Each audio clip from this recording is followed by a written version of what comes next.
Greetings, citizens. Hey you beautiful creepy human being you, and welcome to today's true crime episode. I am so happy that you are here. I am so happy that somehow in all of this that we're forced to deal with on the day today you and I were able to find each other on this crazy little planet that we call home. My name is Brittany or Bratterstein, whichever you prefer, and today we're going to be discussing one of the most notorious crimes that came out of Charlotte, North Carolina, and that is the murder of Cherica Adams. This was a murder case that's verdict managed to shock and outrage nearly everyone involved. It was a murder that was said to have been orchestrated by a man that many referred to as, quote, Charlotte's own O.J. Simpson, the Panthers wide receiver, RAKUTEN. But before we get into the details of today's case, if you have not yet had the pleasure, please make sure to join the Brat Pack by subscribing and ringing that bell. I put out a new video every single week, sometimes 2 a week, and I would love to hang out with you. Yes, you specifically you, but I can only do that if you join the Brat Pack and become one of us. Now, before we get into the details of today's case, I first need to say a big thank you to the sponsor of today's video, a new sponsor that I have wanted to work with for a while, and that is Quince. And I am so serious. Okay, there is another YouTube channel I watch. It's a beauty YouTube channel, and the creator works with Quince often. And anytime I'm watching her videos and I see an advertisement for Quince, I am so drawn in by so many of their products, but specifically their knitwear. Like, wait, look at this cardigan. Look at this cardigan. The knit, the color, bury me in this color. And this is from Quince. So Quince is a company that makes well-made clothing. Obviously, that offers well-made clothing. They offer home goods. They offer everyday essentials. And basically, it's like a one-stop shop for quality, but paired with affordability, which is my bread and butter. Now, how do they do that? I'm going to tell you right now. Quince works directly with manufacturers, which is amazing because that means they can cut out the middleman, which lowers the prices. So you still get the amazing quality because, I mean, again, look at this cardigan. And this boy is thick and heavy. My husband saw it and was like, I need one in my size. Post haste. They cut out that middleman. And that means that everything from Quince is like half the price of what you would get from similar brands. And somehow they do this while still working with factories that use safe, ethical, and responsible manufacturing practices. Now today, I picked up this cardigan. This is one of the items that I picked out from their site, which is just in time for fall, right? Well, fall adjacent. It's not exactly cold weather time here in Los Angeles yet, so I probably won't get to wear this through the entire video, which is such a bummer, but you better believe in the early morning, when I'm drinking my tea, okay, or in the late night after the baby goes to bed and I'm sitting down watching my shows, you better believe I'm going to be living in this thing. I also got this beautiful knit tank top in this color. Dude, the colors, I didn't even mention this yet. This is so off topic, but still pretty much on topic. And that's that they have the best colors. So many colors they offer are exactly within the palette that I like to wear. And oh, I didn't even mention this yet, but they also have kid stuff. I forgot to say that, but I got my little baby boy some of their underwears because he is this mini now, which means he's potty trained, which is great. And these underwear are super cute. So they've got clothing is the point, and that's what I've dove headfirst into first. But they also have so many other things. They have super soft bedding, they have 14-karat gold jewelry, they have shoes, they have bags, and they have so much more. And again, it's all in one place. So if all that sounds as good to you as it does to me, and you want to upgrade your wardrobe, your home, and more with high-end essentials from Quince, make sure to click the link in my description box. It's quince.com/Bratterstein to get free shipping and 365-day returns today. Now, I just want to say a big thank you to Quince for partnering with me on today's video. It's partners like Quince that make it possible for me to put out videos as consistently as I do. And a big thank you to you guys for always being so supportive of all of my sponsors. You rock. Don't ever change. Now, with all that said, today I'm going to tell you the entire story of the murder of Cherica Adams. This is a case that was recommended to me by a member of the Brat Pack named Nuke? Question mark? Hi, Nuke. Thank you, Nuke. And this is a case that I had never heard of before. But now I have, and because I have, I read all the things that you do not have to, and I'm going to tell you all about the case today.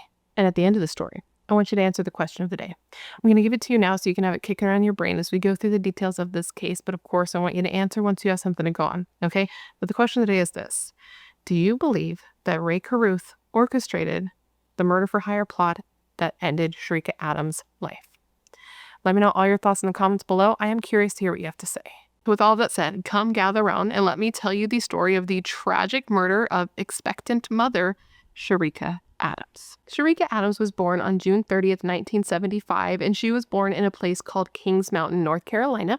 And she was born to her parents. Her mother was a teenage mother. She was 17 years old. Her name was Sandra, and her father's name was Jeff. His name's Jeff, and the two had met and sort of dated briefly when they first met. They had both driven school buses together, and they met there. They were together a little bit, but once the baby was born, they were no longer a couple. Now, despite not being a couple, the two did seem to stay civil enough with one another to the point that when Sandra did go into labor, the two of them did drive to the hospital together. And apparently it was a close enough call. Like, she went into labor and had Cherica so quickly after the fact that Sandra, almost gave birth to Cherica in the back of Jeff's car. Which, that's insane. I can't even imagine that. But they did make it to the hospital, and they gave birth to their beautiful baby girl named Cherica, who was named for Cher. And also, it's kind of a long story that involves a Eureka vacuum. And though it is a little bit of a long story, I still want to tell you about it because I think that it is something that people should know. Cherica's mother, Sandra, loved Cher, like the singer Cher. So the beginning portion of her name was a given, but it was going to be Cher with a little twist. Because you may have noticed throughout your life that sometimes Black Americans will give their children very unique names. And this happened actually as a response, like a resistance to oppression. Because when Black individuals were stolen, right, were stolen and taken, disgusting history of the country, right? When this happened, they were stripped of their culture and their heritage and their identity and given like white names. So after emancipation, many Black Americans started to reject all names that were associated in any way with slavery. And they went on to use or even create names to reclaim their identity and their heritage and their culture. And I just think that that is beautiful. So her mother took the name Cher, which she loved, and gave it a unique spin, and I think that it is lovely, and that's why I wanted to tell you about it, because it's one of those things in history that people that are not in the Black community just don't seem to know much about, and I think they should. Anyway, Sandra, she's a teen mom, and lucky for her, she had very supportive parents because when she got pregnant and gave birth to her child, she was still in high school. So her parents were there to help her take care of her baby so that she could finish her education. And not just high school either. Her parents were there and willing to help her. They wanted to make sure that she had all of the opportunities that the world had to offer. So they actually made a point to help raise Cherica in the beginning years of her life so that her mother, Sandra, could go off to school. She went to a college in Charlotte, which was about 30 to 45 minutes away. And that was perfect because it gave her the opportunity to go and get her education, but it was close enough that she could still come back and see her baby girl as often as she was able to. You know what I mean? It's not like it was a state away where she was just never going to see her. She had the opportunity to do both. Now, this was a temporary situation because once Sandra graduated from college, she decided to stay in Charlotte because that's where she had lived. But now she brought over Cherica. So now she was a single mom taking care of a beautiful little girl. Cherica was said to be a very sweet child. She was very warm and open and compassionate. She was said to be outgoing and friendly and always willing to help somebody in need. She was also said to be very strong and very determined, definitely a leader, not a follower, and everyone seemed to like her. She was the type of person who had a knack for speaking up and making others feel better about themselves, and her confidence, which is something that she really had, was infectious.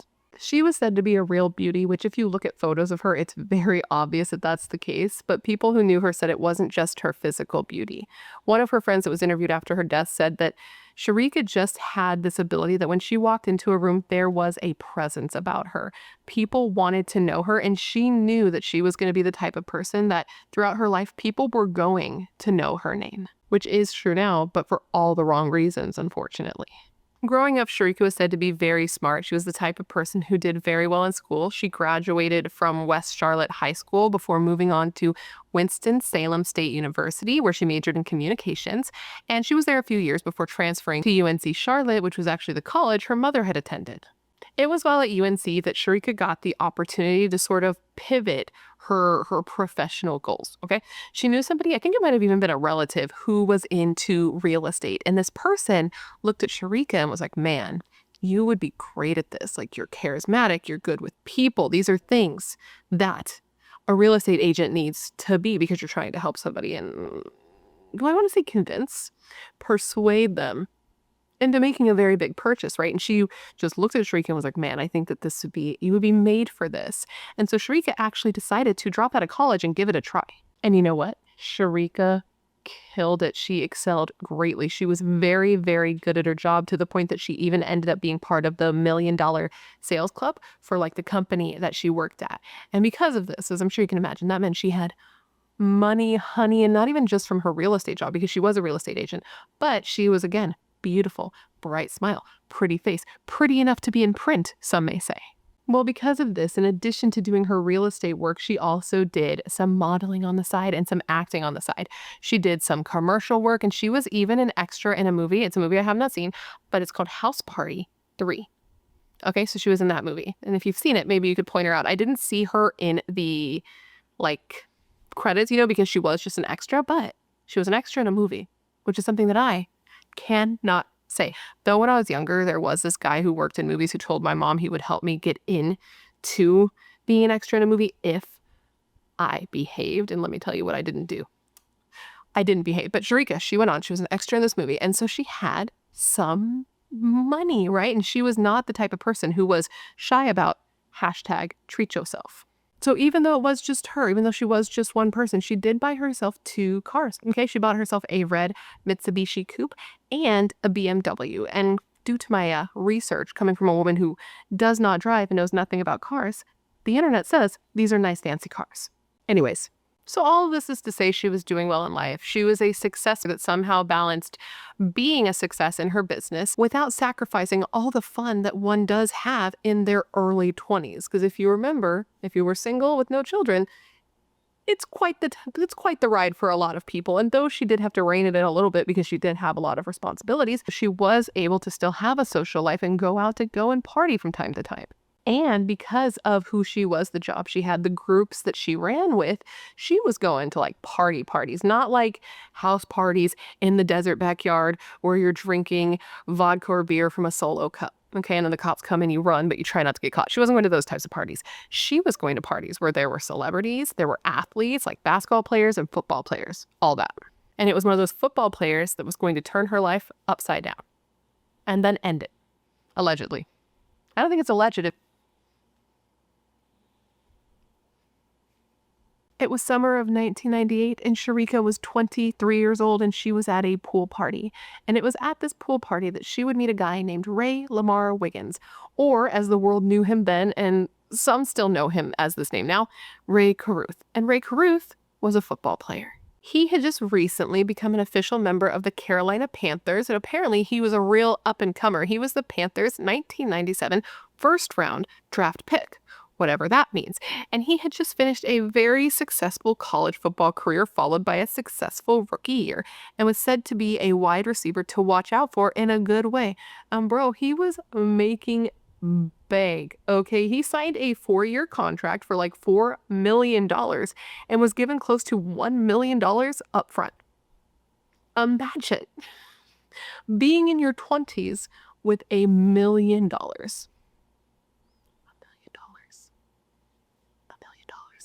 I just want like a nice, small, modest house.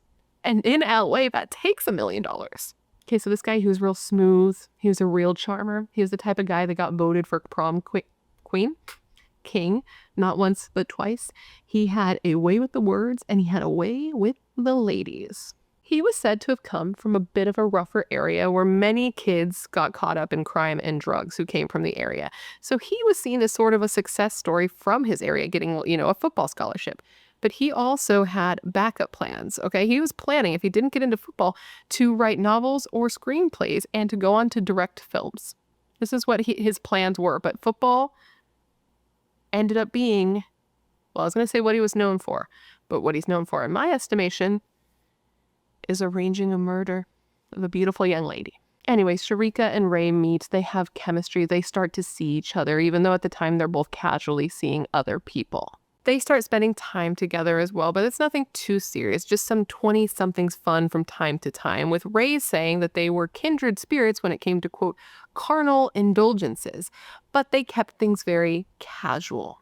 Or so he says, right? Because he's the only one here that's still alive to ask about this. He says it was totally casual. He says he was still seeing other women. He says that it was just physical, okay? And he says that she knew that. And here's the thing. One, I tend to err on the side of not believing men Just kidding, that's a joke, but like kind of not. And 2, he says they were very, very casual, but he went on to meet her family. Okay, the day the two of them met, Cherica took him to meet her father. Her father. Which doesn't sound casual, but I don't know, man. What I do know is they had some sort of fling over the summer, okay, some sort of romantic relationship over that summer of 1998, but as is often the case with romantic summer flings, it fizzled out, and within time they didn't really talk to each other anymore. So after that, Cherica went on to keep working. She moved for a short time out of state, but then returned fairly quickly. And when she moved back, she continued doing real estate while moonlighting, okay, as an exotic dancer at a place called the Diamond Club. And to show you what a good person Cherica was, while she was working at the Diamond Club, she befriended another dancer. And this dancer was a single mom who was really, really struggling. So Cherica brought this woman and her kid into her home so that she could get back on her feet again before sending her back out into the world a better person than she was before she met Cherica. So that's what was going on with Cherica. And now during this time, Ray, he goes on to continue with, his football career, sort of. I guess like pretty early into his second year, he broke one of his feet, and feet are very important for football, I have heard. So that was a big blow, and it made it so he couldn't play. And then when he went back after that, he ended up being benched. He ended up being benched, so he wasn't able to play most of the rest of the year, which I don't know how that works when it comes to like football and you have a contract and things like that. So I don't know if you don't get paid if you don't play, but you definitely don't get the glory. The fantasy football teams are not going to be putting you on their teams if you can't play. Anyways, worlds would collide again at the Diamond Club. And this is because another player for the Carolina Panthers, which was Ray's team, had I believe it was a birthday party, and he was having it at the Diamond Club. And guess who was invited? Ray. So while at this party, Ray and Cherica, oh my gosh, what are the odds? You're here, I'm here, we're both hot. Let's hang out. And they rekindle their romance. That night after her shift, the two left together. They got dinner together, and then the two spent the night at Ray's house. And from there, they started to see each other again. They started to be physical again. Again, Ray says it was very casual, that he was seeing multiple other women, that it was just physical. But at the same time, Ray got Cherica a cell phone. Okay, a cell phone, which wasn't super common in the early 90s. As far as I'm concerned, from the research I've done, cell phones didn't become super popular until like the mid 2000s. Yet he got one for Cherica so that he could continue to get a hold of her. So were they casual and they both knew it? Or was it casual to Ray, but very serious in Cherica's mind because Ray was telling her everything she wanted to hear? We don't know. But what we do know is that things were about to get real serious because in 1999, Cherica found out that she was pregnant. Nothing more serious than creating life. Now, the two had very different reactions to this news, okay? The news came in April of 1999, and Cherica is stoked. She wanted a baby. She wanted a big family. So this was a step in that direction of getting her dream. And she had plans. If it was a baby girl, she was going to name her Chase. And if it was a baby boy, she was going to name him Chancellor. Now, Ray, he was not excited. Okay, he did not want to be a father again because, get this guy was already a dad. He had a kid from a previous relationship, a kid that he insisted was named after him despite the fact that he wanted nothing to do with this child, but was legally responsible for paying for said child. And because he was a pro athlete and had dollar bills, y'all, he ended up having to pay a whopping $3,000 a month in child support. So, learning that Cherica was pregnant just filled him with a mounting anxiety because he wasn't seeing this as the opportunity to create this life, this little person to love and to parent and to watch grow from a little baby into this self-sufficient little person. He was seeing this as another reoccurring payment. So Ray went with Cherica to a doctor's appointment to confirm that she was pregnant. And once it was confirmed that yes, she was pregnant, he asked her to get an abortion. And this is something that she aggressively disagreed with. She was like, no, I'm absolutely not doing that. I guess she had an abortion earlier in her life, and it was something that was very hard on her physically and emotionally and spiritually because of what she and her family believed in. So this was not something that she wanted to do again. She wanted to have this baby. She wanted to have a family. She wanted to have like a whole football team of kids. So she was seeing this as a step in the direction of having this family, and she wanted to have it with Ray. So seeing this reaction from him was definitely incredibly disappointing. She said that she thought he would actually be excited about this, but he wasn't. So from there, the relationship definitely fizzled out a bit. There's definitely tension between the two of them for her decision to keep the baby and his decision to not really be that involved. Which, that could be incredibly scary. I can't imagine being that young and being pregnant and finding out that you're basically going to be doing this alone. But she kind of sat there and was like, you know what? My mom did this alone and she rocked at it. So she was like, I can do it. If she can do it, I can do it. I'm going to do it. And so she started preparing. She read to her baby. She read the baby books and Bible stories. She went out and bought like a little machine kit that she could use to play music for her baby because she said he needed to listen to jazz, along, of course, with like classical music. And she bought clothes and all the things the baby might need. She was scared, of course, but she was ready to take on the challenge of being a single mom, and she was ready to do this without Ray. But then she got a little crumb of hope. And that's because when she was 7 months pregnant, this would have been on November 15th, 1999, she got a call from Ray. And Ray was asking her out on a date. Now, this was definitely odd because since finding out she was pregnant, he had been more or less pretty absent. They weren't seeing much of each other. So when he called, she was definitely surprised, but she saw it as like a positive thing.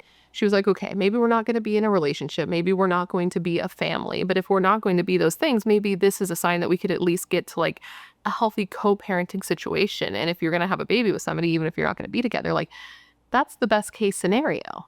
That was the goal, right? And so she was really excited about it. So he was inviting her to the movies and they were going to go see The Bone Collector at Regal, which one? Regal only serves Pepsi products, which is criminal, though. This isn't North Carolina, and isn't North Carolina very pro Pepsi? If you're from North Carolina, let me know, because I feel like that's something that I've heard on Good Mythical Morning. And so that was one. Two, The Bone Collector. Just saw that for the first time this year, actually, even though it came out, like 25 years ago now. But my takeaway from that movie was that we need to bring back more 90s thrillers expeditiously. Anyways, the plan was for Cherica to go to Ray's house, and then the two were going to leave from there together to go to the movie, right?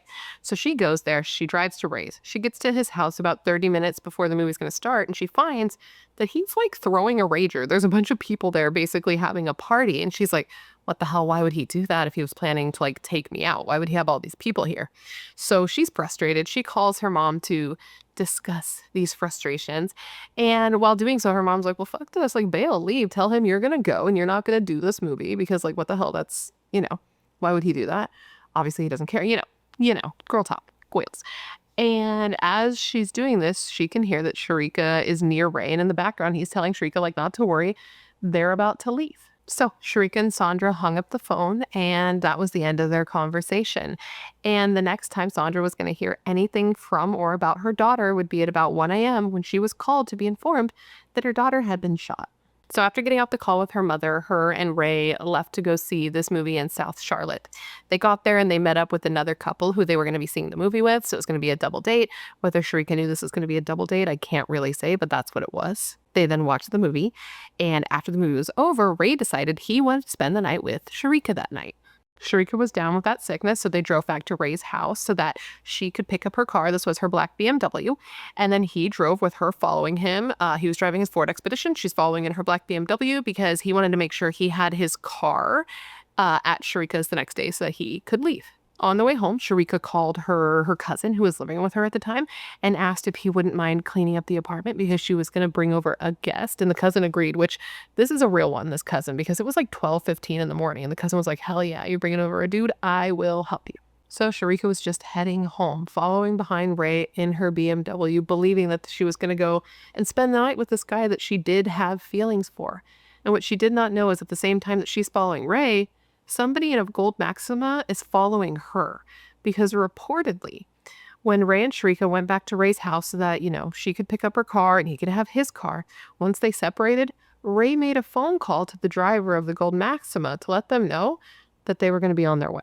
So these three cars were driving down this long, dark 2-lane road, which is, I guess, called Ray Road. And Ray Road is apparently one of the prettiest drives in metropolitan Charlotte. It starts as a 4-lane highway, then slowly narrows to where Cherica was driving, to a dark area with no streetlights, just trees on either side. And it's when on this road, in this part of the road, that Ray, who's driving ahead of Cherica, suddenly stops. Now, once Ray stops, Cherica obviously has to stop because she's following right behind him. And when she stops, the gold Maxima pulls up next to her driver's side, trapping her in the car. And then the person in the back seat of this car fired into Cherica's car, emptying out an entire clip, hitting her 4 times. Immediately after this clip was emptied into Cherica's car, Ray took off. He just drove away. And once the person that was driving the gold Maxima realized that the person in the back was done shooting, they too drove away, believing that Cherica was dead. But here's the thing. She wasn't. She was in terrible shape, but she was alive. So she used all the strength within her to drive her car, dude. She drove her car to a residential area where she actually parked on somebody's lawn and then she just started laying into that horn because she knew she needed to get somebody out there. And if she didn't, she was going to die and her baby was going to die. And above all else, she wanted to save her baby's life. She wanted to save her son's life. On the way to this residential lawn, she took out her phone, dude, the cell phone that Ray had given her, and she called 911. And she told the operator that she was 7 months pregnant and she had been shot.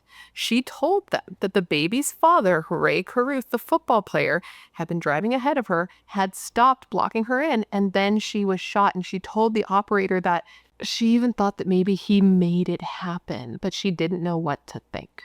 Now, when the ambulance arrived, they found her in her car bleeding and there were bullet holes in her car. And she was quickly removed and she was rushed to the hospital where she had to undergo an emergency C-section, dude. And can you even imagine being shot 4 times? And in any other instance, your health and your safety and your welfare would be the number one most important thing. But in this situation, they also have to try to save your baby. It's so terrifying and it's so sad. But that's what happened. Almost an hour and a half after she was shot, Cherica gave birth via C-section to her beautiful baby boy, a boy that she named Chancellor Lee Adams. Now, because Cherica's son was born so early at only 7 months old, and because he was so small, he only weighed 3 pounds, and because he was deprived of oxygen for 10 minutes after his mother was shot, the doctor did not believe that there was a very high chance of this baby surviving. I mean, in addition to not being in the womb long enough, he also had suffered brain damage from that 10 minutes that he went without oxygen. And he was just so tiny. There are photos online and I did consider putting them into the video. But at the same time, I do think that it could be a little triggering because I know how many women suffer from trauma due to traumatic birth stories and things like that. So I just want to try to shield people from that. But if you are interested, you can find them online, just not here. Now, once Cherica arrived at the hospital, her mother was called to be informed about her daughter and what had happened to her. And I can't even imagine being in that situation because when she received the call, she was at home. It was late at night and she was thinking about her daughter because she was making a late night snack of a fried bologna and fried onion sandwich, which was something that both she and Cherica loved. Then her phone rings, right? And when her phone rings, she sees that the call is coming from the hospital. And recently she had been in the hospital because she broke her ankle. So she thought they were calling her late at night about money. And so she's pissed off when she answers the phone. But then she hears that she's being called to be informed that her daughter had been shot. And she just fell into herself and just started wailing and praying that her daughter would survive. She then rushed to the hospital. And when she got there, she was informed that she couldn't see Cherica and Chancellor right away. All she could do was sit there and cry and wail to God, just begging for him or them to let her daughter be okay. All she knew at that point was that Cherica was said to have been okay, but she was in surgery to have the baby early due to her injuries. While she was sitting there waiting, she thought to herself, oh my gosh, I should call Ray. This is his baby. This is the mother of his baby, and they've been hurt. They've been shot. He saw her tonight. He needs to know what's going on. And so she tried to call him over and over. She had his cell phone number and his pager, and she's calling him and paging him and calling him and paging him and getting no response.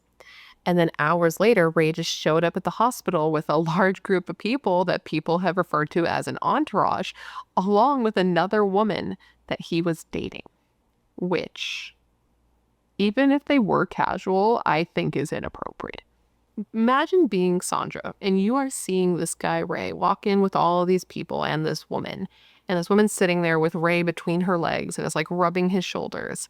And this is all after learning your daughter had been shot. And by this time, she had also learned that Chancellor had been born, but that he had significant brain damage. Okay. And she's seeing this while being in the state. I can't even imagine, dude. And according to Sandra, Ray just didn't even seem like he cared. He didn't seem like he cared that his son was injured, that his son had come early, that freaking Cherica had been shot. It didn't seem like he cared at all. So she gets pissed. She goes over to him and is like, what the fuck, bro? You don't care? You don't even, he hadn't even asked how they were. Didn't ask how they were. She's like, you don't want to see her? You don't want to see your son? You don't want to know what's going on? And he's like, of course I want to see my son. And so they go to where he's being kept in like the little incubator, and he can't come out and be held, but you can like put your little hand and your finger in to touch him. And he was asked if he wanted to, and he said no. He didn't want to. All he wanted to do was just take a picture of him, because that might be the last time he ever got to see him. And in that moment, bro, Sandra said she wanted to turn around and punch him square in the face, which valid, but she said God was with her, kept her calm, and instead she just went off to the waiting room to get away from him. And man, Sandra just knew in her gut that Ray had something to do with it. At one point when they were all in like the waiting area and tensions were high, she went up to him and she told him like, I know you did it. I know you had something to do with it. And I guess it got so heated that Cherica's dad, who was there by this point, had to separate the two. Now back to Cherica. During her C-section, she did lose consciousness, but by the next day, she was somewhat lucid despite everything she had went through. Because, dude, I mean, I told you she was shot 4 times. She was shot once in the neck and 3 times in the back, and she was hit in her large and small intestines, her liver, her spleen, her diaphragm, her lung, her pancreas was like cut in half, and she was hit in the stomach. And she was said to have lost a ton of blood, and that's because one of the bullets had hit a major artery and a vein. But thankfully, none of these shots hit her baby. All of these shots were reserved for Cherica, which meant she was in terrible shape, and the doctors were doing everything they could to save her. They were like pumping her full of blood, and they weren't even sure that she was getting enough blood because of how much she was losing. She was still conscious though. Okay, she was still conscious, and once Sandra was able to go to her and showed her a picture of Chancellor, even though Cherica couldn't talk, she squeezed her mother's hand. Now, even though she was in such bad shape, and even though it wasn't looking good for Chancellor, because Cherica was brought to the hospital and underwent those emergency surgeries, they actually thought that despite her injuries, she was going to survive, which is wild to me. Now, because this was looking like an attempted murder, police immediately started investigating the case, and they wanted to speak to Cherica, and they wanted to speak to Ray. Cherica, because, she had been there, obviously, and Ray, because he had been with her the night before this happened. Now, Ray was questioned by police, and he denied being involved in the shooting, but police got bad vibes right off the bat and pretty instantly asked him if he'd be willing to let them search his vehicle, and he actually did agree. But when they searched his vehicle, they didn't find anything that linked him to the shooting. The police did ask him if he would be willing to come to the station and answer some questions, but he didn't end up doing that. Instead, he ended up lawyering up. And not a normal lawyer either, like a high-powered, fancy lawyer, because he could afford it. Now, they spoke to Cherica too, and at the time that they were speaking to her, she had a tube down her throat, so she wasn't able to actually answer questions. But she was able to write things down, so when they questioned her, they'd ask her a question, and she would write down her answer. And this was actually going to be the second time that she wrote down her story of what happened that night, because after she ended up in the hospital and she was able to write, she wrote down what happened for her father and for a nurse who was there. And during this time, her father asked her if there was any reason that Ray would have stopped in the street that made any sense, and she said no. And what she wrote down that day that happened is that she was following behind Ray. He stopped his car, which caused her to stop her car. Another car pulled up next to her and just started shooting while she was stuck there because Ray was in front of her. And that after the shooting, he left and he never came back. Her mother was in the room at the time she was being questioned by police, and at the time that she wrote this down for police. And she asked, do you think that Ray had something to do with what happened to you? And in response, Cherica just drew a question mark. This interview didn't end up lasting long because Cherica was pretty in and out of it. She was on heavy pain medication, so she wasn't totally lucid. And her doctor ended up coming in and telling them that they should leave so that she could sleep. So they did, and they had plans to come back and talk to her in the next couple days, something like that. But unfortunately, after Cherica fell asleep that day, she went into a coma, and she never woke up again. Now, police did have the handwritten notes from Cherica saying what happened, and they also had the 911 call, both of which made Ray look real bad. But they didn't have a confession, they didn't have any physical evidence, and he had lawyered up, so they didn't feel like they had enough to arrest him on for what happened. But They were going to get a break. And that was going to come when they were going to release his vehicle to him from the impound, right? Because he gave him permission to search the car. They took the car. They had the car. And then they were like, okay, we're going to release the car. I bet you he'll pick up this car without his attorney, and maybe we could convince him to talk. So when Ray got there to pick up his car, the police told him, like, oh, while you're here, we print out your call logs from the days leading up to the murder, which they had. And they just asked if he wouldn't mind looking them over with him. No big deal. They just wanted him to, like, say who some of the people were that he was calling. And he agreed. Okay, so they sat him down, they showed him the call logs, and he went through number by number, and he told him who all of these people were, and he seemed to have an accounting of who he was talking to at that time and, like, why he would have been. But there was one particular number that he didn't identify, and it seemed like he was, like, purposely skipping over that number and going to ones that were below it. And this stood out to them. So once he left, they looked into this number, and they found that it was linked to a hotel or a motel or a Holiday Inn. Okay. And not a Holiday Inn for legal purposes, but you know what I mean. And they look into it and they're like, oh, okay, this goes to a motel. I wonder why this goes to a motel. But it went to the motel directly, and it didn't show, like, what room it was going to specifically, so they couldn't narrow it down much more, which seemed like a dead end. But then when they were looking at his call logs, one of the numbers that he was able to identify who it was what? They realized that the day of the murder, he had been calling a number more than once. And this was a friend of his named Michael Kennedy. Michael was in his early 20s, and he had a record, several arrests and a few convictions, but the arrests were for things like assault with a deadly weapon, carrying a concealed weapon, weapons charges, etc., etc. Lots of things with weapons. And you know what Cherica was shot with? A weapon. Not saying that Michael did this. I'm just saying this is what they're thinking, right? I mean, I'm guessing. I wasn't there. So police decided, since Ray had been talking to this guy who had a record the night that the murder happened and had talked to him several times, it could be in their best interest to talk to Michael as well. So they contact him and ask him if he'd be willing to come down and answer some questions. And he did. He was like, hell yes, I will. And he came without an attorney present and give some information, the guy did. So Michael tells police that he is a local drug dealer. He just offered that up, and he lets the police know that he met Ray the year before, I think it was, and he met him at a car accessory shop when he saw Ray, and he thought that Ray's vehicle had nice rims. So he complimented him on his rims, and the two became friends. He said that despite having a flourishing football career, Ray Carruth was the type of guy who kind of wanted to be a hard ass. He wanted to be a bad guy. He was a wannabe gangster, I think is the exact term the guy used. I could be wrong, but something along those lines.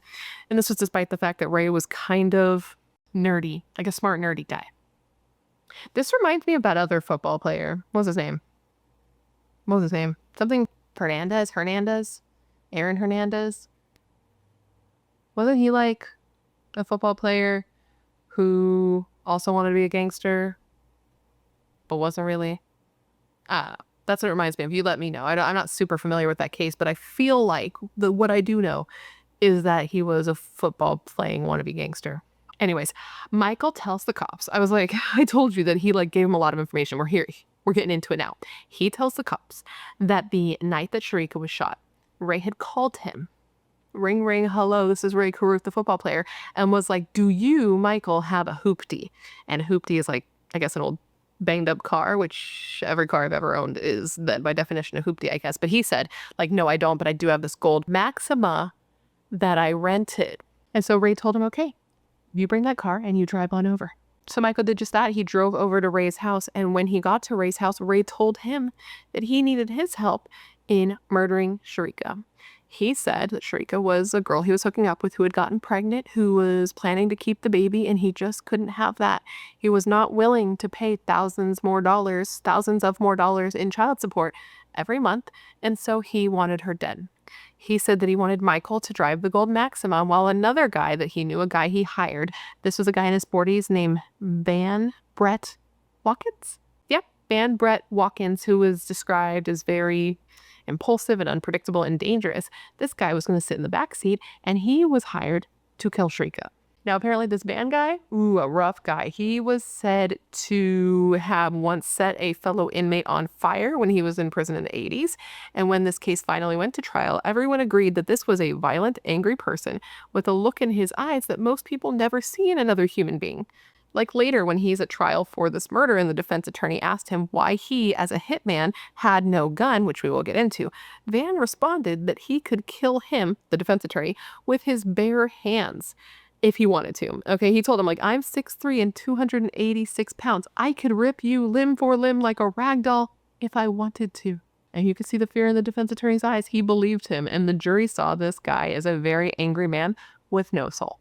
And this is the man who Ray allegedly, or did, hire to kill Cherica.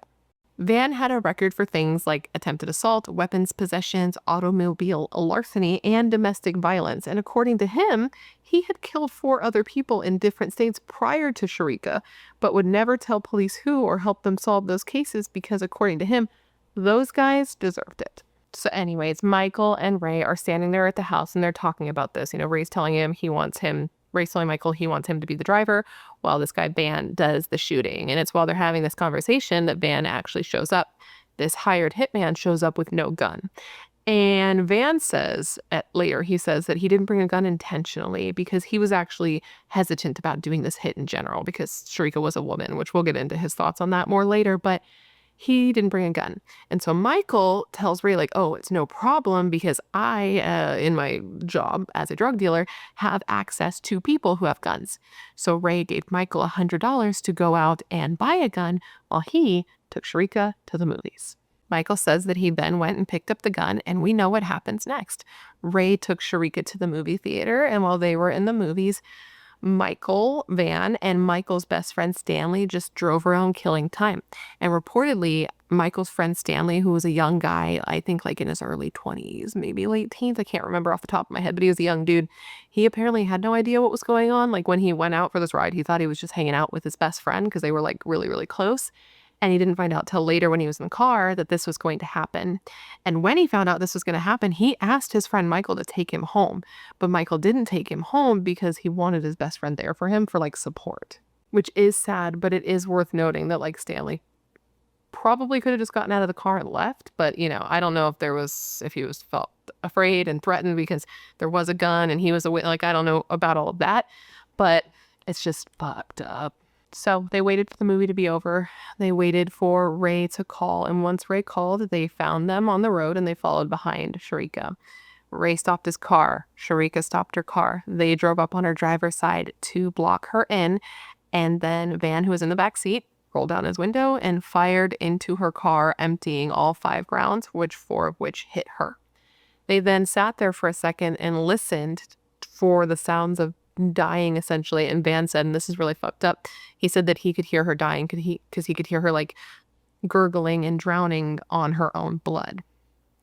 And once they heard that, he was sure that he had killed her, that her life was ending. And he looked up to see Ray smiling at him in the rearview mirror. Okay. And once the bullets, the magazine, the clip was empty, they all drove away. But here's the thing. According to Michael, the driver, he knew that Cherica was still alive because as he went to drive away, he looked in the rearview mirror and he saw that she had been hitting her brake lights. So despite knowing that she was still alive, he kept driving. And you know, it's crazy. And this makes me wonder about Stanley and wonder if he actually was scared and that's why he didn't just get out of the car and leave. And that's that after the shooting took place, Van thought to himself that he should probably kill both Michael and Stanley because they were the only 2 witnesses besides Ray, who was complicit. They were the only 2 witnesses to this murder, and he wasn't convinced that they could keep their mouths shut. But the problem was he couldn't do anything to them, despite the fact that he was this big guy who could rip you apart like a rag doll. Apparently that went out the window when he had 2 men in front of him because he had gotten rid of the bullets. He only had the 5, and so he couldn't shoot them. So what they did instead is they went to like a body of water. I can't remember which one, and he tried to like... So stupid. Dumb criminals, right? He tried to throw the gun into the water, but like missed. It bounced off a tree and landed like on the mud, the ground, and later was found and recovered by police. So anyways, after speaking to Michael, they're like, okay, we need to talk to this guy Van because he's the one who Michael's saying actually pulled the trigger. And so they're able to track him down. I guess he had left the area for a time period. He went to New York to try to wait for the heat to die down, but then came back and went and stayed in the exact same motel he had been at before. So he was easy to find. And he like checked back in with his girlfriend and his kid because this was a dad. which is so fucked up. And it's also so stupid. And he said later, like, for like a career criminal, this is a pretty dumb thing for me to do, is just to check back into the same motel so I'd be easily found. But that is what he did. So police did easily find him, and they picked him up and they took him in for questioning. And even though he did deny who he was, he gave like a fake name at first, which ended up being reported. So sometimes you'll see his name as something else in like newspapers and stuff. Eventually, they were able to figure out that it was him, and they sat him down for questioning. Yes, they did. Initially, he denied everything. He denied any involvement with what happened to Cherica. But after 7 hours of questioning and accusations, and after learning that Michael had already come in and had told them everything, he started to talk. Yes, he did. He told the police that he had met Ray when he was working security at a strip club. He said he met Ray while he was working security at a strip club. And how that transitioned from doing security to being a hired hitman, I can't say for sure. But what I can say is that Ray knew that Van was a bad enough guy that when he wanted something bad done, that's who he went to. He said that Ray didn't immediately ask him to kill Cherica. The first thing he actually asked for was for this guy Van to instead beat her up and make her lose her baby, which is horrible and something that even Van would not do. And he told Ray, "I don't beat up women, I kill people." And so Ray responded with, "Okay, how much would you charge to kill Cherica Adams?" And Van told him that he needed to give him $3,000 up front and $3,000 after it was done. And Ray agreed. He then told police that Cherica being shot was accumulation of months of planning. He said in order to successfully complete the job he was hired to do, he needed to learn about Cherica. So in order to do this, he stalked her. He followed her around. He learned her schedule. He learned when she went to work, when she went home, and he started trying to figure out the best times of the day, the best times in her schedule to take her life. But it never felt quite like the right time. He said Ray gave him several ideas, several opportunities that he could help set up to make it easier for Van to kill Cherica, like taking her to a restaurant so he could kill her after, taking her to Lamaze class so he could kill her after, or even for Van to hide in the bushes at a park where he would bring her to take her on a walk and then he could just ambush her and shoot her then. But Van didn't like any of those ideas because according to him, deep down, he didn't really like the idea of murdering a pregnant woman. He thought that that was just plain evil. But he says Ray was insistent on wanting them both dead, Cherica and her baby. And according to Van, Ray told him that if Van didn't help him take care of Cherica, Ray, would have somebody take care of Van. But that's just what Van's saying. This is a known murderer of a pregnant woman. A known shooter of a pregnant woman, right? But he said Ray did not want Cherica and her baby to survive and said that they would often talk in code and that Ray would refer to his son, his unborn baby, as a dog. That was the code for the baby, dog. So now that the police had the confessions from both Michael and Van, they had enough to arrest Ray, right? And so they did. They went and arrested him, and this was actually on Thanksgiving Day. All 4 men were arrested at this point. It was Ray, it was Michael, it was Van, and it was Stanley. And I don't know if Stanley was in this group as well, but I know for sure the other 3 were all given bail of $1.5 million, which, none of them could afford except for Ray. But then Ray's, his bail ended up getting raised from $1.5 million to $3 million because then he had 3 different charges, and he was charged with $1 million per charge. He was given bail of $1 million per charge, which, listen, that is a lot. That's a lot of money, but he was a pro athlete. He had money, and so he did end up making bail. I think he spent less than 2 weeks in jail before he was released, but he was released with conditions. There were 2 of them. 1, he couldn't leave the country, obviously, and 2, if Cherica or Chancellor were to die, he would have to come right back to jail. His bail would be revoked. And that is because, remember, they're both touch and go right now. Chancellor, because of how, all of the things that we said, his being so small, him being born early, his brain damage. And then Cherica, because though they thought she'd pull through, now she was in this coma. And after going into this coma, dude, she was deteriorating quickly. Like, I didn't even know this was possible. But when she went into the coma, she's 120 pounds. She's a little lady, 5'4", 120, very small. But after going into the coma, her body accumulated so much fluid and stuff that she ended up gaining 150 pounds. 150 pounds of fluid. And it's just crazy. I didn't know it was possible. And she was just basically unrecognizable. The doctors even like raised her bed way off the floor so that they could have like things below her to like help drain the fluid out of her body. But it was so bad that when her mom went into her room at one point, she thought she got the wrong room because she couldn't even recognize her daughter. Doctors were doing everything they could to help Cherica, but nothing was working. And after just about a month, it was 27 days to be exact, of Cherica being in that coma, Sandra, her mother, had to make the difficult decision to take her off of life support. But she said she had a lot of peace with making this decision because her daughter at this point was just existing. She wasn't living. After they turned off the machine, somebody doesn't die right away, right? So they were able to have the time to bring Chancellor in. So they brought him in, they like wrapped him in a blanket and they laid the baby on Cherica's chest. And according to her mother, Sandra, when they did this, her heart monitor started going insane. It's like she knew that he was there.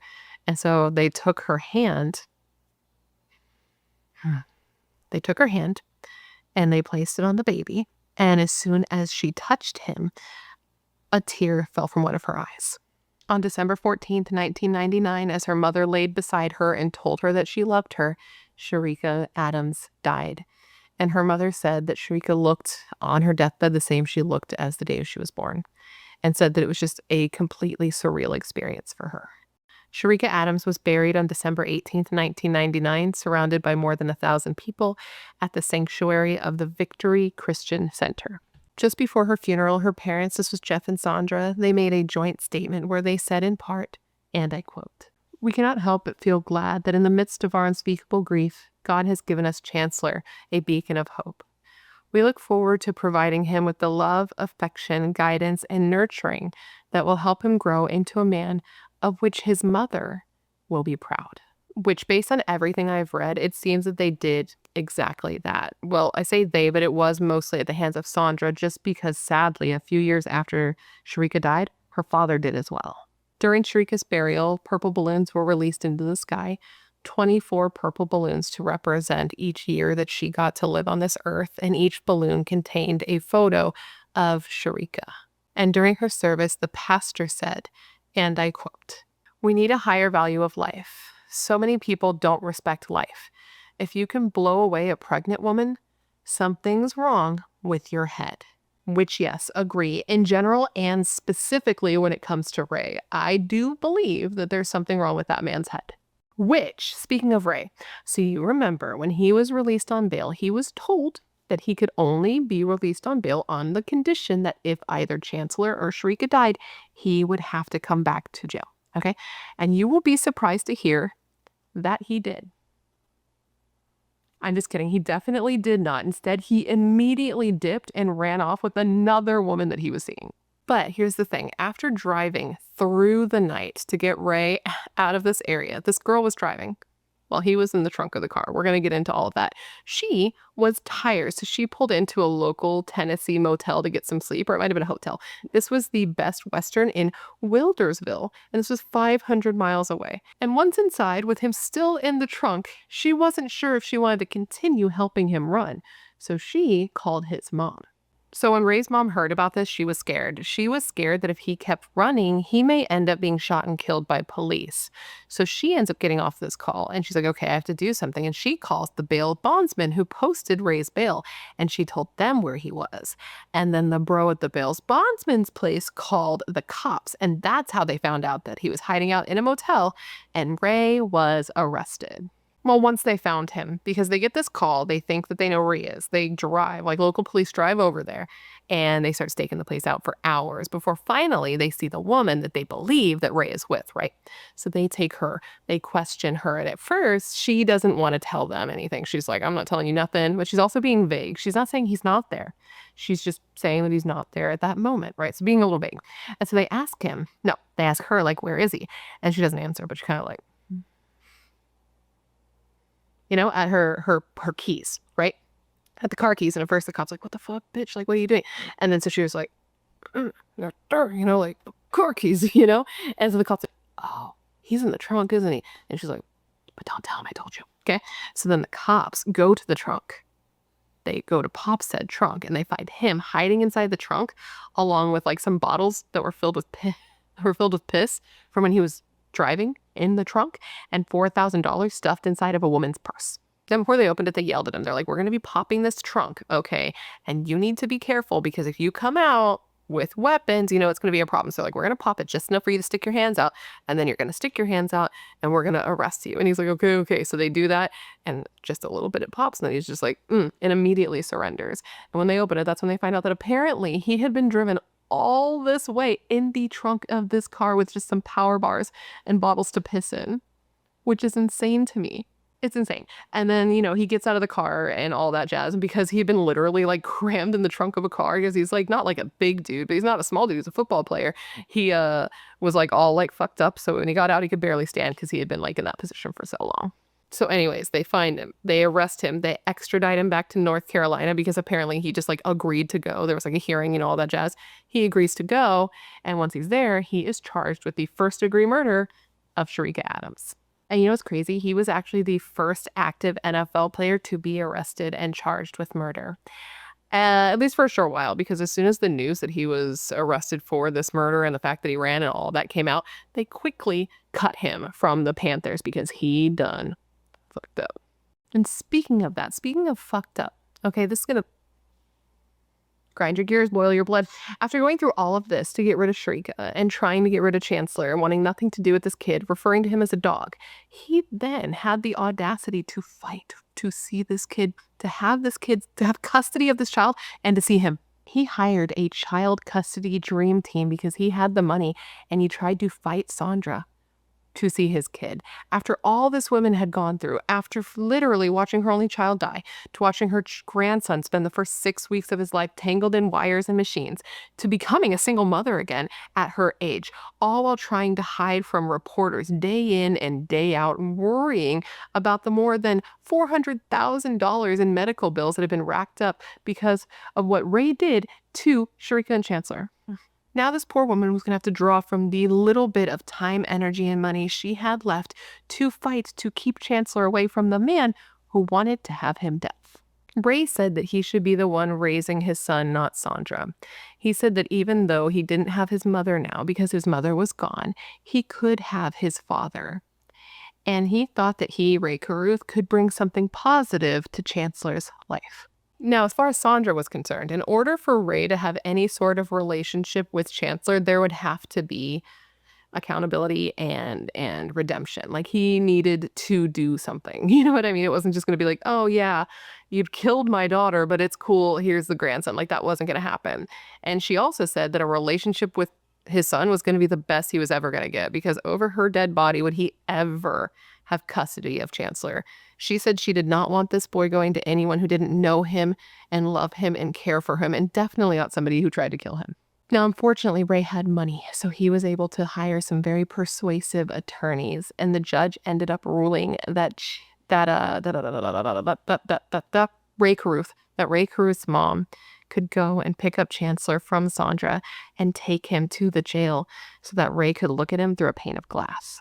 And that might not sound like much to you, but for Sandra, this was terrifying, okay? She had spent the first 8 months of this child's life doing everything to protect him. She didn't show his face. No photos were given to the media. Like, you really can't find baby photos of him at all, except for like one taken in the hospital, which I don't even think she's the one who released that. She would put it, like, if she'd take him out in a stroller, she'd put a shroud so nobody had the chance of seeing his face.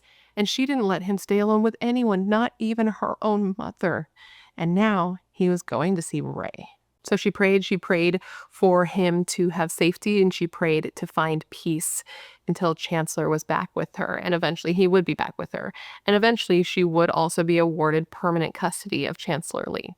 And I do think this probably would have ended up happening for her, whether Ray went to prison for his crimes or not. Speaking of, Ray's case went to trial in the late 2000s, and it was a media circus because, as the prosecutor said, quote, "An ambush slaying of an innocent, trusting, pregnant woman on a dark street, leaving her on the side of the road to die, and leaving her unborn child with a life of disadvantages and challenges, that's cruel, that's atrocious, that's heinous." This case was considered to be Charlotte's O.J. Simpson case. I mean, Ray Carruth's mom even tried to hire Johnny Cochran to be Ray's attorney initially, Because of Ray's notoriety prior to this murder and because of the fact that he murdered the woman carrying this baby, the case garnered a lot of attention and the trial was actually played on court TV. And this was super upsetting for Sandra to have to watch, like the media circus that came with her daughter's murder, and then to have to see Ray's stupid, cocky face often smirking during court. Sandra just said that it was very hard because her daughter was dead and it didn't really seem like anybody was focusing on that because of who Ray was. Ray was being charged with the first-degree murder of the mother of his child, and he said that he was not guilty. He said instead this was not a murder-for-hire plot. This was a drug deal gone wrong. According to the defense, Ray had gotten himself involved in a weed deal where Van, remember Van, the trigger man, brought in a bunch of weed from Atlanta and brought it to Charlotte. And Ray was supposed to pay for the weed and then they'd sell it for a profit. And he, Van, and Ray would split those profits, but then Ray backed out. So now Van has all of this weed that he cannot pay for, and the man who was supposed to pay for it, Ray, was refusing to do so. So he said the night of Cherica's murder, during that little get-together in his house, it wasn't a party. It was Van coming over and like getting in an argument with him over this drug deal. He said that it was because of this drug deal that he, Ray, wanted to stay at Cherica's house that night and not bring her back to his house because he was afraid that they'd be there. And he said that somehow Van figured out where he and Cherica were, and that for whatever reason, instead of shooting him, Ray, he shot Cherica. And to sort of strengthen this theory, they actually brought forward somebody who had been in jail with Van after he was arrested, who said that Van had confessed to them that he had killed Cherica because he was mad at Ray and because Cherica had made an obscene gesture at him. This is what they're trying to say. But even though Ray and his attorneys did their best to try to present this alternative theory as to why and how Cherica was shot and killed, Michael and Van both testified against him, and their testimony was very persuasive. Both men were found to be credible by the jury when they told their stories about what happened that night and why. It's believed that Michael did this because he was starstruck by Ray Carruth, because knowing him gave him more notoriety for his job, and according to him, he was also scared because Ray had told him that if he didn't help Van with the shooting and being the driver, that Ray would have him killed too. And then as for Van, he was just doing it because he was getting paid. So they sat there on the stand and they implicated themselves while trying to take Ray down too. And you know what? Michael and Van were not the only people to testify against Ray. They also had a few women come forward who testified about their relationships with him to prove that he was a violent man.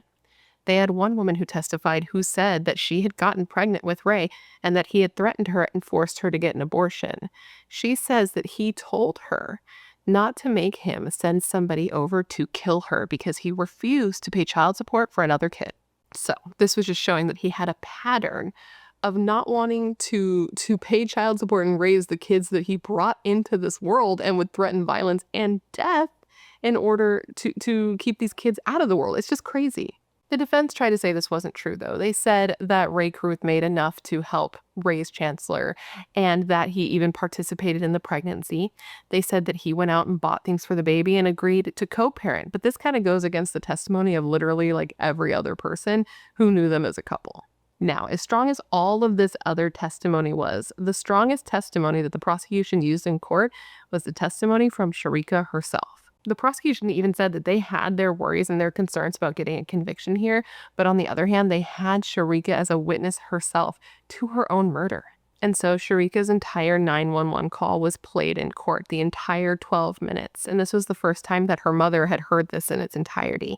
And it was really hard for her because she could hear how hurt and scared she was, but she could also hear how determined and strong she was and how badly she just wanted to get help for her and for her baby. They literally had her 911 call where she explained to the operator exactly what happened, and what she said happened lined up exactly with what both Michael and Van said happened. And they hear how strong she was and how brave she was and how scared she was, not just for her, but for her baby, and she sounded just so sure. So hearing this was like hearing Cherica testify from beyond the grave to nail Ray Carruth, who just sat there and listened and never testified on his own behalf. The jury said that that 911 call made up like 90% of their minds. They said that she had the presence of mind after being shot 4 times to tell the operator exactly what happened. And they said that anytime they started to question things, question testimony from Van or Michael or any other evidence, they would go back to Cherica's own dying words, where she said Ray blocked her in, she was shot, and then he left her. With that, in January of 2001, after 18 hours of deliberation, Ray Caruth was found guilty, but not of first-degree murder. He was instead found guilty of discharging a firearm into an occupied property, aiding and abetting, conspiracy to commit murder, and for using an instrument with intent to destroy an unborn child. They found him not guilty of the first-degree murder charge. Apparently, every juror in that jury room was convinced of his guilt when it came to first-degree murder, but there was one holdout. And because there was one holdout, instead of like declaring a mistrial or anything like that, they came to a compromise. And this was a compromise that upset everyone involved. One side wanted him to get no time. One side wanted him to get the most. And now this was somewhere in the middle, and everybody was really upset about it. After the verdict was read, Sandra was able to speak to the court and say her piece before Ray was given his sentence. And she said in part of her grandson, and I quote, "Chancellor has cerebral palsy because of this act, this heinous act. You know, we do thank God that he's still alive. You know, he is our miracle child because he is not supposed to be here if that plan had been implemented properly. The Chancellor is alive and he's got such a strong will, just like his mom. He is fighting for his life." She ended her statement by saying, quote, "But in my heart, because I'm a Christian, as an act of my will, and because I know it's out of obedience to God, I am forgiving Ray Caruth." He was then sentenced to 18 to 24 years in prison, but because he had already been in prison about a year, he was given that as time served. Now, Cherica's family was not happy with this sentence, as I'm sure you can imagine. They said that they felt like the prosecution dropped the ball because they were so confident that the conspiracy and murder charge would stick together that they only considered first-degree murder, even though the judge literally asked them if the only thing they'd consider was first-degree murder. And they said yes, they wouldn't even consider second-degree murder, which they may have gotten if they had done that. Even so, after the sentencing, Sandra, Jeff, and other family members, along with some of the police officers who worked the case and the prosecutor, stood out front and prayed. They prayed for themselves, they prayed for the prosecution and the police who handled the case, and they even prayed for Michael, for Van, for Stanley, and even for Ray, for everyone. And speaking of those men, as for Michael, the driver, he received 11 years for his part in this murder, and he was released in 2012. Stanley, the youngest in the group, the kid that really didn't know this was happening and was just kind of there because his friend wanted them there for support, I think he was given 90 days in jail, and then he was given 5 years probation. And then there was Van, the actual shooter. Van pled guilty to second-degree murder as part of a plea deal, which meant he couldn't get the death penalty. Though it does seem like they could have easily gotten first degree, but he did testify against Ray. And because he did, he was sentenced to 40 to 50 years and was not going to be scheduled to be released until I believe it was like 2045 or something close to that. But he actually died in prison in 2023. This was after serving 24 years in prison. The same number of years that Cherica got to live on Earth, which is something. Maybe nothing, but I could see somebody thinking it's something. Now, his death came after years of anger and rage and like still wanting Ray dead. He said he wanted Ray dead the whole time. He went to his deathbed saying, "I want Ray Caruth dead for getting me in this situation." And he was in bad health for a long time. He got to the point that he could like barely walk. And this is something that Sandra saw some poetry in because it was because of Van that Chancellor can barely walk. And this was actually complicated for Sandra, like when she learned that he had died, because Van and she actually kept in touch after he went to jail. He would send letters and cards with money for Chancellor. Sometimes she'd reply, sometimes she wouldn't. But regardless of all of that, she actually found herself sad when she learned that he had died. She said that Van was the only of the four of them to actually reach out for her and ask for forgiveness and show remorse. And she said that she did forgive him. She said she even wrote him back a letter where she said to him, and I quote, "Mr. Watkins, you know I am suffering. Because of your actions, I will never be able to hold my beautiful daughter Cherica again. Because of your actions, my grandson Chancellor cannot do the simplest things like call me grandmommy or play ball with the other children. But despite my grief, I want you to know that I have forgiven you. I know you are suffering too for the horrible choice you made that day. I want you to know that you will always be in my thoughts and prayers, and I wish you peace. Sandra. Now, when Ray was first arrested, apparently he would write to Sandra frequently. He would talk about how he wanted to make it up to Sandra and to Chancellor and wanted to show he was a better person. But these letters only lasted as long as his appeals did. And once those ran out, he just kind of stopped writing, which, in my opinion, shows how manipulative those letters really were. But despite that, after serving nearly 19 years in prison, Ray Carruth was released. He was set free, and this was in 2018, where reportedly he moved to Pennsylvania and then to California. Reportedly, he's changed his name and gotten married and has not chosen to be part of Chancellor's life. And this despite fighting to get him, talking about how he wanted a chance and saying that when the time came, he wanted to tell Chancellor his part of the story. But instead, he's just chosen to not be involved at all. To this day, he denies involvement in masterminding the plot to murder Cherica, which was very upsetting for Sandra because for the longest time, that's all she wanted. She just wanted accountability and an apology. But he says that in every great piece of writing, because he's a smart guy, in every great piece of writing, there is an antagonist and a protagonist. And for him, he'll always be the antagonist no matter how hard he tries. Sandra says that she believes that Ray is still dangerous, and though she doesn't think that he would ever do something to her or Chancellor personally, he knows, or she knows rather, that he's not afraid to get somebody else to do his dirty work. And I would be especially scared because she did win a wrongful death suit against him for like $5.8 million, and we know that Ray doesn't like to pay for things. I truly wonder how much of that money they've ever seen since his release. I wonder if he'd pull like an OJ and move to a state where they couldn't do anything about it. I don't know. But, he says he's apologized to Sandra. He says he's taken responsibility. He says he doesn't want to harm her and just truly wants to be forgiven. He says he just wishes he could change the whole situation. He wishes that Cherica was still here and that none of this would have ever happened.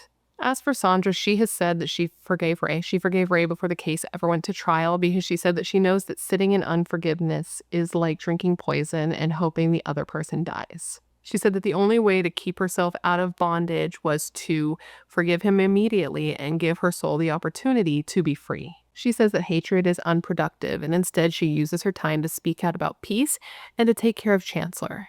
Chancellor was diagnosed with cerebral palsy, as I said, and this was as a result of the brain damage he suffered due to the lack of oxygen he received after his mother was shot.